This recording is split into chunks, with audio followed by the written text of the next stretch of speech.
個聲咁啊！你咪我講聲㗎，你唔好嚟你咁鬧我㗎。你話只有咪第二聲啊？阿叔啊，你俾錢啦！哎，我次次問你話阿叔俾你，次次你見到佢你鬧我做咩？我問你。你伙計啊？我唔識你㗎嘛，阿叔啊！你攞個證件俾我睇，我唔收你錢咯。我唔使你益。你鬧我做咩？我問你鬧我做咩？我有證件，我唔使同你講。你唔使同我講，我哋賽車係俾錢嘅，天經地義嘅。我將離職。次次見一次鬧我，你鬧我做咩啊？我揸車係有收錢嘅，賽車係有俾錢嘅。我知道你。我係唔識你咁啊，阿哥。我就話咗俾你聽，如果你話唔得嘅，咁我又唔搭車，我又唔搭你嘅車。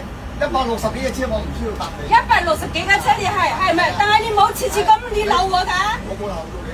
你頭先你講咗咩？要錄影㗎，睇得到㗎。你錄影？你翻嚟幫我。你。